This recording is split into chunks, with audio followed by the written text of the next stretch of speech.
There's just so much. You're listening to a Mamamia podcast. Mamamia acknowledges the traditional owners of the land we have recorded this podcast on, the Gadigal people of the Eora Nation. We pay our respects to their elders, past and present, and extend that respect to all Aboriginal and Torres Strait Islander cultures.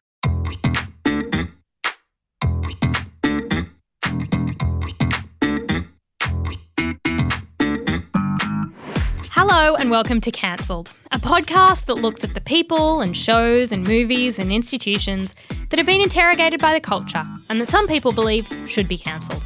I'm Claire Stevens and I'm joined by Jessie Stevens. We are hosts and other things. Go on. Wow, you're really articulate. You should host this show. Today we are talking about Chris Pratt. Hey girl, you miss me? I have a plan. You've got a plan. Yes. First of all, you're copying me from when I said I had a plan. No, I'm not. People say that all the time. It's not that unique of a thing to say. Secondly, I don't even believe you have a plan. I have part of a plan. Oh, I guess while you get your medicine, I'll just stroll through the candy aisles, but won't get any. You can buy 2 candies. 2? It's really easy to guess his middle name and I'll be annoyed if you don't get it. Andy? No. Give me a first letter. M. Michael. Yes. Oh, Yes. obviously. Christopher Michael Pratt.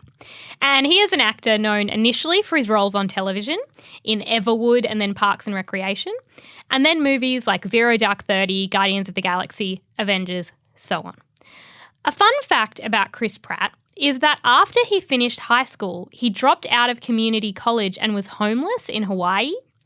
At 19, he was waiting tables at the Bubba Gump Shrimp Company. We've been there. Yeah. It's a vibe. He was waiting tables there in Maui when he got discovered by an actress and director, and then that led to his first few roles. Jessie. It was also where he got discovered by God directly. Yes, he did. That's also where he found God. He found God like a month before he got discovered. So Interesting. I just think that's telling us something, but I want it on the record that why don't I ever get discovered? I know. I did get discovered once. I don't talk about this enough. Remember when I was about 14 and I had really long... Stop rolling your eyes. I This is my remember it discovery vividly story. because I was with you. Ouch.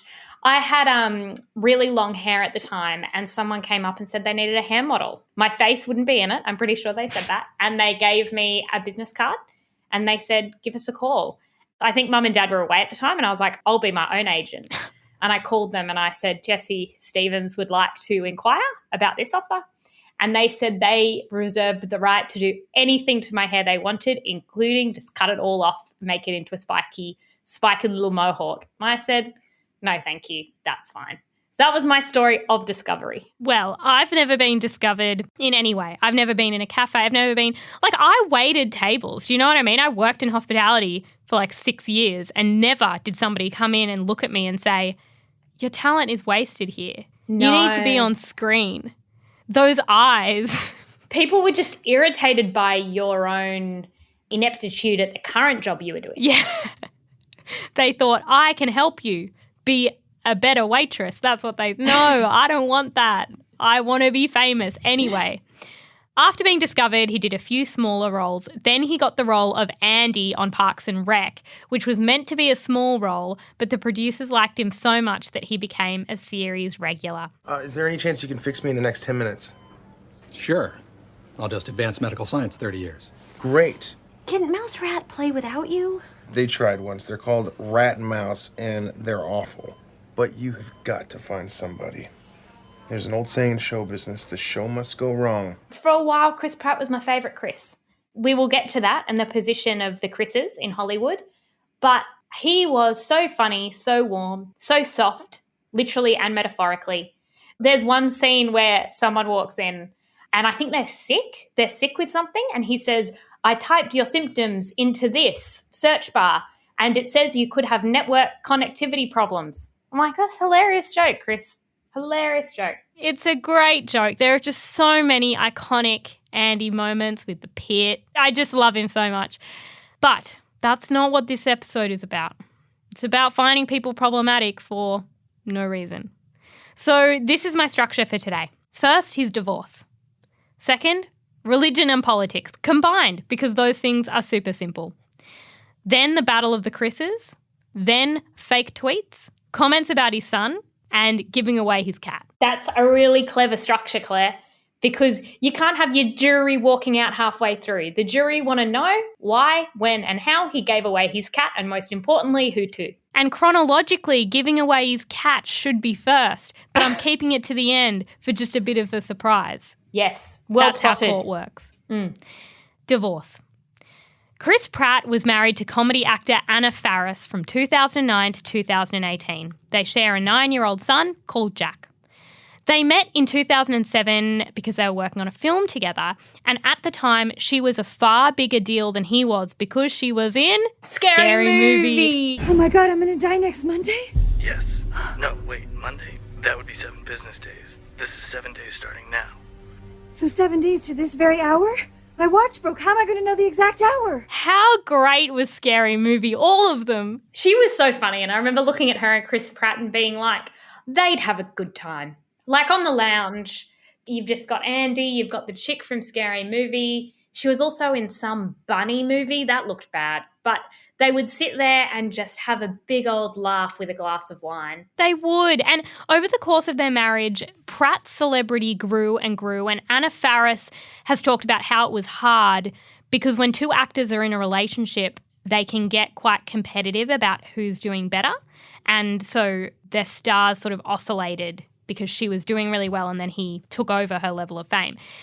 In October 2017, they released a combined statement saying they were legally separating. It is one of the most boring statements you know how it's like, if you're going to give me your breakup, give me just the tiniest little sprinkling of gossip. Just a little jab. It's what I always say. Don't sell me your relationship and then not provide me with the breakup, because I ate it up.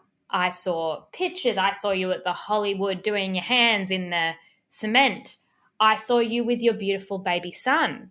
I saw you at award shows, and you're not going to tell me why it ended? No. Who cheated on who? Who got a little bit snarky? I'd like a clue. That's all I'm asking for. I don't need it to be definitive, but I think when anybody breaks up, we all deserve a clue. And then we can speculate, but with tiny scraps of evidence. I agree, because what Instead of also nothing. was unfair about this statement was that it was a joint statement. And so we couldn't even go, oh, interesting what Chris left out, interesting what Anna emphasised. Couldn't do any of that because it was joint. Don't tell me you sat down and wrote that. If we're sitting down writing things together, then we're still together. We're still a functional relationship. You can stay married. Yeah. It wasn't until the end of the following year that their divorce was finalised, and 3 months after that, Pratt began dating Catherine Schwarzenegger. Catherine is the daughter of Arnold and Maria Shriver, who is John F. Kennedy's niece. The vibe seems to be a little bit, but we liked Anna, okay? That's how people are generally feeling. She was funny, she was cool, and now Catherine writes self-help books and also a children's book about adopting her dog. She didn't star in Scary Movie is all I'm saying. Let's say Chris left Anna for a younger woman. We're all invested in that narrative. We don't like it. We've got no evidence for it, but we're invested in that narrative very strongly. Well, it's because we were given so little. When we're given so little, we have to write our own stories. Anna Faris has written about the fact that particularly towards the end of their marriage, there was constant speculation that Pratt was cheating on her, particularly when Chris Pratt and Jennifer Lawrence starred opposite each other in Passengers in 2016. There was chemistry. Yes. There was chemistry. Because they're both funny. But I would like to enter it into the courtroom, admit a piece of evidence. That movie wasn't very good. Wasn't it? No, I don't remember much about the movie. I just remember the chemistry. Were they in space? Yeah. They were. That was a real space moment. It was the one with the George Clooney and the Sandra Bullock, and they got lost in space. It was Interstellar. It was Passengers. It was a moment. We're not doing space anymore, are we? We've moved. Oh, we're doing galaxies. I honestly was like, wasn't there a recent space movie? And then I was like, no, that was just Elon Musk literally going to space. And Chris Pratt is very space. Faris said she was told to expect stories about her husband and Lawrence, and has said it was weirdly stinging and devastating. One magazine wrote this, and this is just such a testament to the stuff magazines get away with saying. Chris and Jen recently had dinner to talk about the movie, and ever since, he hasn't been able to stop raving about how cool Jen is. They share the same goofy sense of humour and make each other laugh. The magazine also said that his ego has exploded and he's cocky and rude to Anna, who worries she's old news now. All the differences between them have risen to the surface. Can you imagine saying to your partner, I feel like I'm old news now. What? We have a child.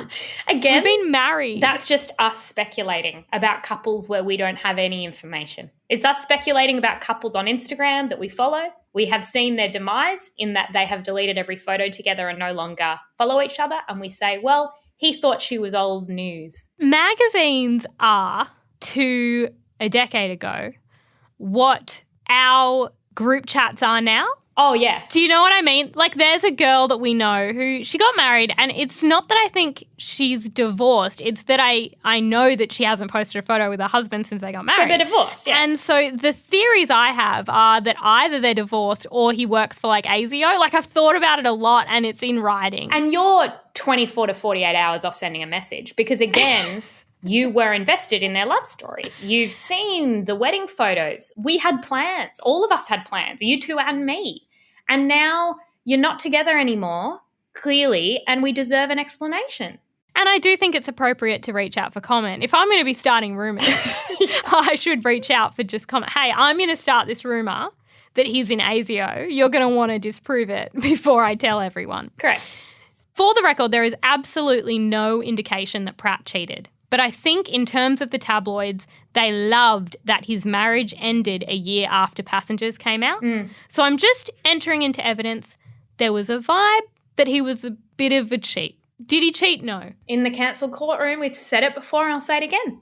Where there's smoke, there's fire. And I just think if it was a rumour, I don't know if I told you, my partner recently, he took up go-karting. He said, Jessie, I'm going go-karting on Saturday night. And I said, this is where I am the woman being cheated on. And then people say months later, they say, Jessie, how was it not clear when he was going go-karting with a miscellaneous friend? And I would say, I truly believed he liked go-karting. Like I was absolutely hoodwinked is the term. Exactly.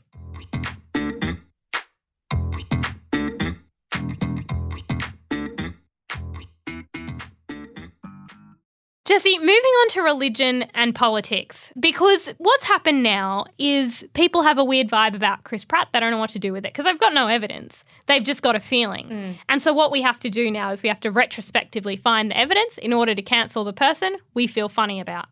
So there was a Chris Pratt vibe shift. And on the internet, no one is hated like someone who was once adored. And he was really at the top. And I must say, someone who got shredded. Yeah, because you got shredded, you became a dick. That's what happened. You were That's great. what we all believe. We're like, yeah, you might have got hot, but I bet you also got mean. And it's like we don't have any evidence for that, but it helps with us and our own reluctance to get shredded. Exactly. The first big wave of all of this came in February 2019 when Juno star Elliot Page called out Pratt for being a member of the Zoe Church in LA, which has ties to Hillsong. Page said the church was infamously anti-LGBT. He wrote, if you're a famous actor and you belong to an organisation that hates a certain group of people, don't be surprised if someone simply wonders why it's not addressed. I love a famous person starting the gossip. I love that. Yeah. This wasn't someone on the internet. This is a really high-profile person. This is the blue tick. This is a blue tick going, it's a Tuesday. Don't like him. I do not like Chris Pratt. I don't like what he did to Anna.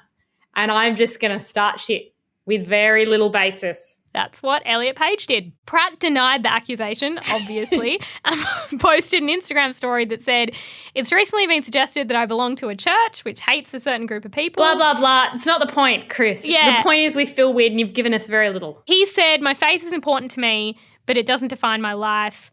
And he also pointed out, like, I go to a church that opens their doors to absolutely everyone. And he said, for example, the Bible says certain things about divorce, but when I got divorced, the church supported me.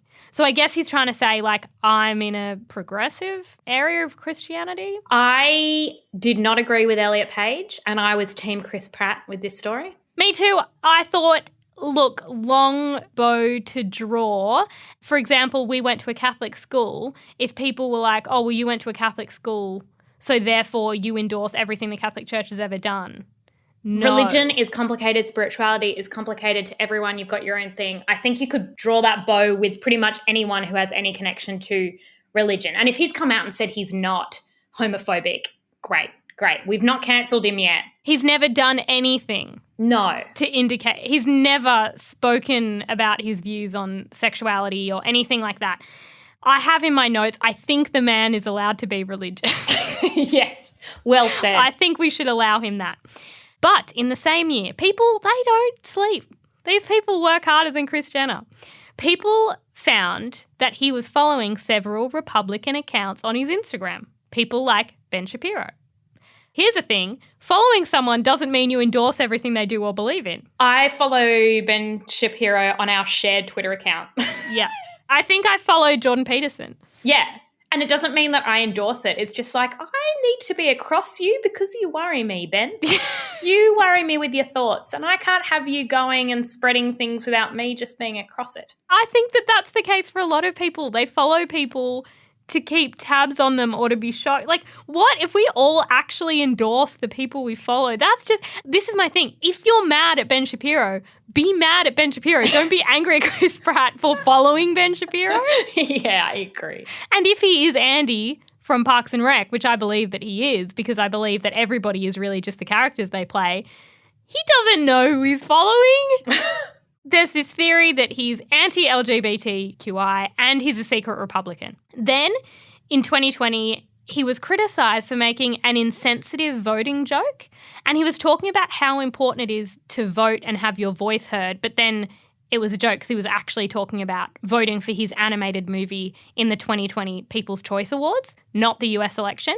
That's and everyone was funny. like, he's trivialising voting. And I'm like, everyone makes that joke about every election. Look, if we're going to cancel Chris Pratt for anything, did you know that he has a hobby of just like making crucifixes, but not like little ones, like big ones? I think he's also a gun owner.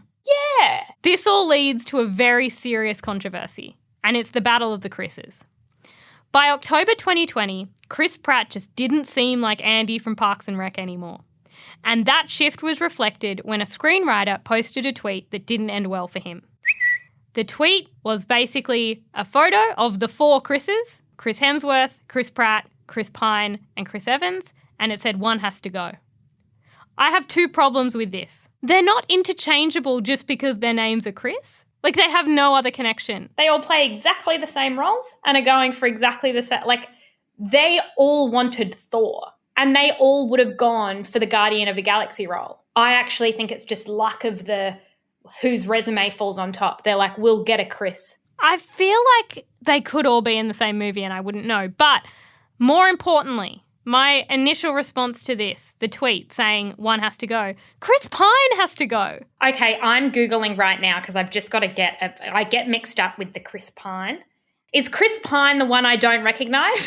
Yes, Chris Pine is the least recognisable Chris. I don't and therefore like him. He has to go. What's he been in? He's not the same tier. That's what really upsets me about comparing the Chris's. It's like he isn't on the same Actually, neither's Chris Evans. If we're going to talk about Chris's, let's talk about Hemsworth and Pratt. We don't need to bring these other sub-level Chris's into the equation. While we're at it, chuck Kris Jenner in. Are we just putting any Chris in? Any Chris? No. Kris Jenner does belong in that category. Obviously, all the responses to this tweet were about how Chris Pratt is homophobic and a Republican and generally a horrible person. And it's like, this is an arbitrary game. Why are we playing it so seriously? The problem was that there just wasn't enough around to fully cancel Chris Pratt. So someone on the internet had an idea. In 2021, people straight up created fake tweets sent by Chris Pratt in 2012. They're entirely false. Chris Pratt was accused of sending these racist tweets where he used a horrible racial slur. He was cruel towards Muslims. None of them were him. Even Twitter said that. They had been totally falsified. But in all the sleuthing, 2 tweets that were lumped with the offensive things Chris Pratt said on Twitter were real. I'll tell you what both of them are, and you tell me whether they're cancelable. Okay. The first is a photo Pratt posted in 2012 of a Bank of America pen with the label Made in China stamped on it, and he wrote, I feel like somebody smarter than me could make a joke about this. I'm not cancelling him for that. He didn't even say it. He didn't even say the joke. Nah. The second was also a tweet from 2012. He hashtagged Miss Universe and said, in a way, they all look like Miss Hungry. That's quite funny. And I'm assuming that what he's doing there is making a very funny sort of pun thing between Hungary, the country, and hungry, the emotion. Yes. I think that's probably true. I think they probably are hungry. I'm hungry right now. Yeah, I accept that. I'm honestly surprised, though, that this doesn't happen more. People straight up making up posts from someone and being like, prove it wasn't you, the onus is on you to prove I made this up. It's an enormous time suck. The man is trying to be the superior Chris. Like, he doesn't have time to get a whole legal team. He doesn't have time to call Twitter. Can you just confirm that this tweet that a guy named Phil sat in his house and did up on Canva isn't real?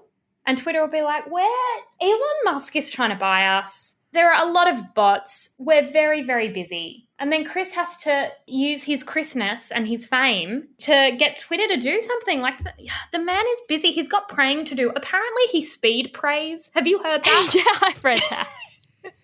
He's speed No prays. wonder he's got to go and disprove these fake tweets, so he's got to speed pray at night. What I never get, right, the people who write the fake tweets or Photoshop them or whatever, they're accusing someone of being racist, which is a horrible accusation. Why aren't they accused of being racist in that they wrote the words? It's like, you wrote quite a racist tweet. You just attributed it to Chris Pratt for reasons that aren't clear. Because no one can find Phil, Claire. Yeah. No one knows where Phil is. Or cares. Okay, moving on to Chris Pratt's son.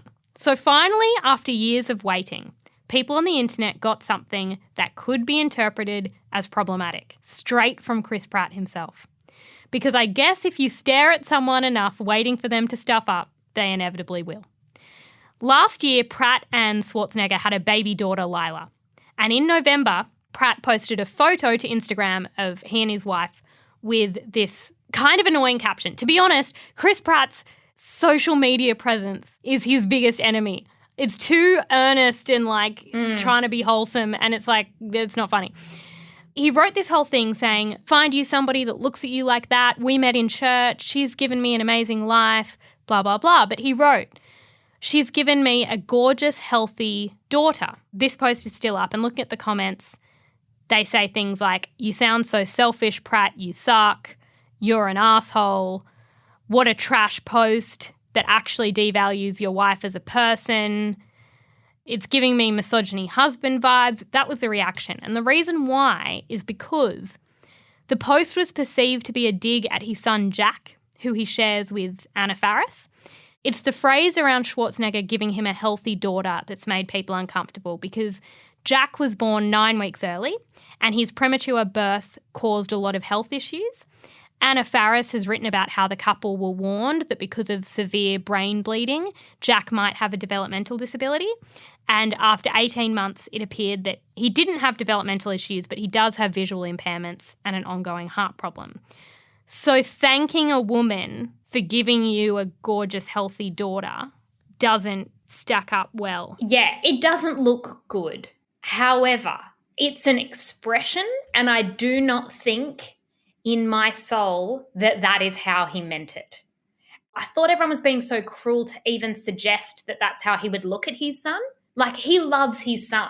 I'll be really arguing about whether Chris Pratt loves his son. Obviously, he loves his son. His son is exceptionally cute. He's really cute. And so I just thought, drop it. You know what? The expression probably does need to be retired. I don't know. I think we've got to be careful with how we frame that because there are a lot of people that do have babies that might have a disability or whatever. And that's not something that they, don't feel lucky or... People did, in terms of what you just said about he obviously loves his son, are we suggesting that he doesn't? Yes, Jessie, people are suggesting he doesn't love his son, obviously, because he doesn't post much about his son. Isn't that because his son is growing up and is what, like 8 or 9 now or something, and probably is like, can you not put me on the internet? No, I think it's because he hates his child. Okay. Obviously. Good point. And he's a bad person. Didn't you see those tweets that were fake? He's a horrible person. Finally, giving away his cat. In 2011, Chris Pratt posted a tweet asking anyone in the LA area want a cat. Actually, that's horrible. I've given the cat the name Roger, but it's a girl. So let's just go with that. Full disclosure, she's old and prone to accidents. So sweet though. People got really mad at him trying to give his cat to anyone who would take her. The cat was actually a retired movie star, starring in Stuart Little. Have some respect. When the cat retired, Anna Faris adopted her. Twitter got angry and Pratt posted to his blog because it was a different time. It was 2011. And he wrote, "Bottom line, and not that this is any of your fucking business, weirdos, but my wife and I want to start a family and we absolutely cannot have an animal that shits all over the house. Sorry, if you're a parent, you will understand. And if not, that probably explains why you have such a hard-on for cats." Just saying. Okay. So, Claire, you sent me just a list of things. You were like, this is my structure for today, and sort of said that I didn't really have to look at much. Anyway, I immediately had to Google regarding the cat because I went, hang on, who's giving away a cat? Why? How? So I look it up. And since I did that about an hour, 2 hours ago, I have been served ads for this pet market thing. And I'm like, I don't have a cat. I was just Googling Chris Pratt's geriatric cat. Can you not see the difference? I wanted to know what the cat did to deserve being given up. I don't like this. I don't like that he couldn't handle. Get your cat a nappy. Like, there are solutions. Well, they did find a home for the cat, but when the whole who's the worst Chris conversation came out, people brought up the cat story again. And someone called Shauna said, that poor cat must have been heartbroken. And I don't know, but knowing cats, it was probably fine. Cats don't really get heartbroken. We don't know that. I think cats can get heartbroken. Okay, the cats we grew up with, both of them were adopted by our next door neighbour because she lost her husband and she developed a relationship with the cats. And neither of our cats minded. They were like, bye. Yeah, but that wasn't rejection. That was just being loved by too many families at once. I don't like his just willy-nilly tweet. I think some vets would say, yeah, if you've got an incontinent cat, that's going to be hard to look after if you've got a baby. I don't like it. This is the most cancelable offence thus far. Charges and sentences. Claire, what is your charge for Chris Pratt anyway? My charge is being the most problematic Chris. And I say this not that he is the one that should go, because that was the question. Basically, which one do we get rid of? Again, I stand by the fact it's Chris Pine. He contributes the least. Yes. But in terms of being problematic, I don't know enough about Chris Pine for him to be problematic, same as Chris Evans. Chris Hemsworth could never be problematic. My sentence, and this is so important, and this is something that he needs to do. Chris Pratt needs to frame another Chris. Oh, shit. So that he is no longer the most problematic Chris. So what we need to do, we need to find Phil. We need to say, hey, Phil, you know how you made those fake tweets about me? Yeah. I need you to make some fake tweets by Chris Evans and really bury them and make them enough that Chris Evans isn't certain he didn't post them. Yeah. And that way, when this question inevitably comes up at dinner parties, on social media, and people say, who's your least favourite Chris? It's Chris Evans. Phil might be busy. Phil might be working full-time, in which case what Phil could do is go to his original doctored tweets and just Photoshop the last name. So it says that Chris Evans, but look kind of messy, like that doesn't look very clear, but like messily, he did the racist tweet. I also think that you could frame Chris Hemsworth for the demise of Byron Bay. Okay. We're a few weeks off maybe someone launching that scathing attack. Okay, because Chris Pratt could do an Elliot Page. And it's like, do I have a blue tick? Yes. Am I really high profile? Yes. Am I a really, really successful performer? Of course. Do I want to start shit against another celebrity? Today I do. Yeah. And so he could do that. He could say the small town of Byron Bay was thriving until Chris Hemsworth and his beautiful little family invaded and ruined it. And now look, property prices, bring them up. Pull out the big guns. There'd be a small community who would really appreciate that. I agree. What's your charge and sentence? My charge is simple, and it's to do with an attitude. Because there are people that just have an attitude, and Chris Pratt has an attitude regarding cats that I don't appreciate. It's some disrespect towards cats and aging, which is a natural part of the life cycle. My sentence is living with a cat that knows you don't want it. You thought it was shitting everywhere before? You wait, Chris. You wait. You just wait until you're asleep. And the cat thinks your pillow's a good place to shit. And the cat goes, oh, is that your morning smoothie, Chris? Well, I'm going to do a wee in it. I'm going to put some kitty litter in it. I want a possessed cat to go, you just try and throw me out and just cause a bit of a ruckus. I want a cat that keeps coming back. Actually, I think Roger should just come back. And it's like, Roger, it's been 11 years, and you were elderly then.